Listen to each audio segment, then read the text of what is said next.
నమస్కారం traditional food కి స్వాగతం సాంప్రదాయమైన వంటకాల్లో ఇవాళ వాంగీబాత్ చేసుకోబోతున్నాం వాంగీబాత్ కి కావాల్సిన పదార్థాలు ఒకసారి చూద్దాం వాంగీబాత్ తయారీకి కావాల్సిన పదార్థాలు తెల్ల వంకాయలు బియ్యం వాంగీబాత్ పౌడర్ టమాటో పసుపు పచ్చిమిర్చి కొత్తిమీర కరివేపాకు జీలకర్ర ఉప్పు ఉల్లిపాయ చింతపండు నూనె తయారు చేసుకునే విధానం ముందుగా ఉల్లిపాయ కట్ చేసుకుందాం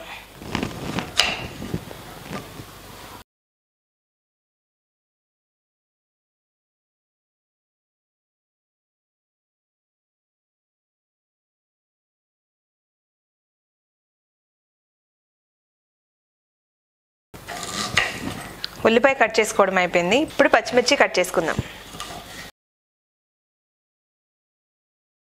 పచ్చిమిర్చి కట్ చేసుకోవడం అయిపోయింది ఇప్పుడు వంకాయలు కట్ చేసుకుందాం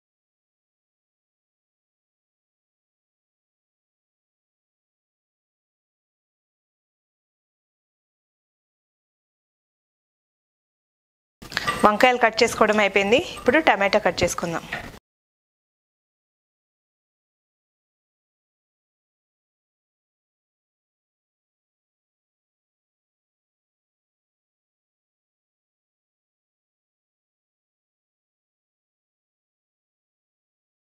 టమాటో కట్ చేసుకోవడం అయిపోయింది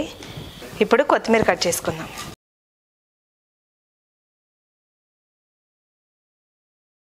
కూరగాయలు కట్ చేసుకోవడం అయిపోయింది ఇప్పుడు పోపేసేసుకుందాం ముందుగా స్టవ్ వెలిగించుకొని రైస్ పెట్టుకుందాం అన్నం ఉడకడానికి సరిపడా వాటర్ వేసుకుంటున్నాను ఇప్పుడు ఎసర్లో బియ్యం వేసుకుందాం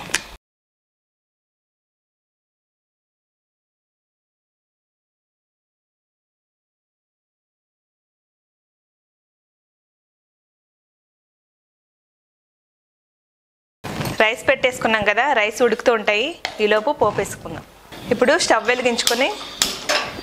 ఆయిల్ వేసుకుంటున్నాను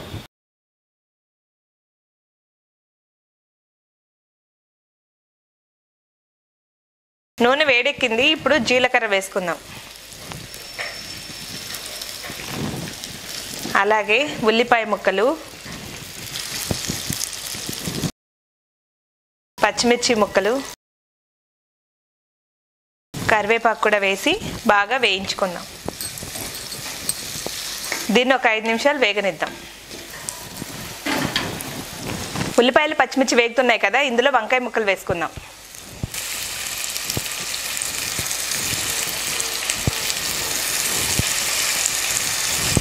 వంకాయ ముక్కలు వేసాం కదా ఇందులో కొంచెం పసుపు ఉప్పు వేసుకుందాం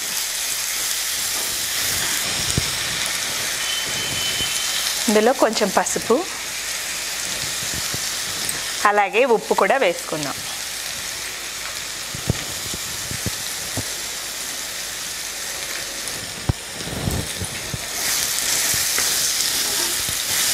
ఈ వంకాయ ముక్కల్ని ఒక 5 నిమిషాలు బాగా మగ్గనిద్దాం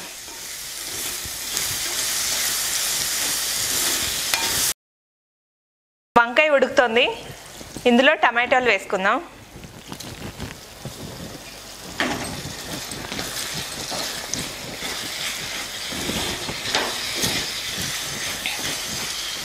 టమాటోలు వేసుకున్నాం కదా ఇప్పుడు వాంగీబాత్ మసాలా కూడా వేసుకున్నాం అలాగే చింతపండు రసం కూడా వేసుకుందాం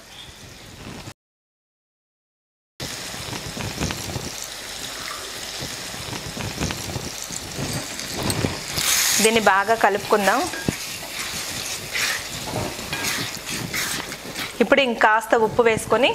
కాసేపు మగ్గనిద్దాం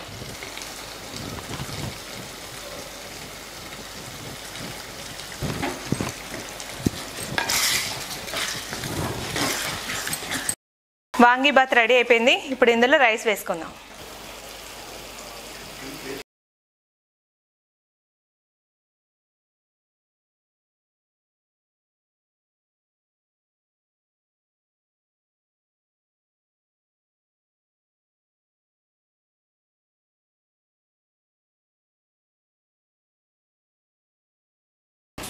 ఇప్పుడు ఇది మొత్తం బాగా కలిసేంత వరకు కలుపుకుందాం స్టవ్ కట్టేసుకుంటున్నాను ఇది బాగా కలుపుకుంటున్నా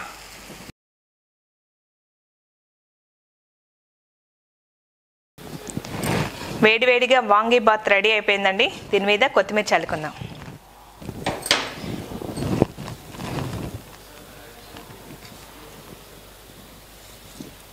వేడివేడిగా వాంగీబాత్ రెడీ అయిపోయింది. ఇది ఎలా ఉందో టేస్ట్ చేసి చెప్తాను.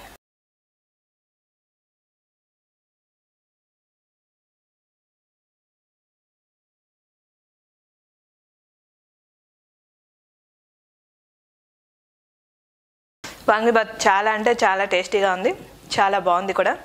మీరు ట్రై చేయండి, తప్పకుండా మీకు నచ్చుతుంది. నమస్కారం.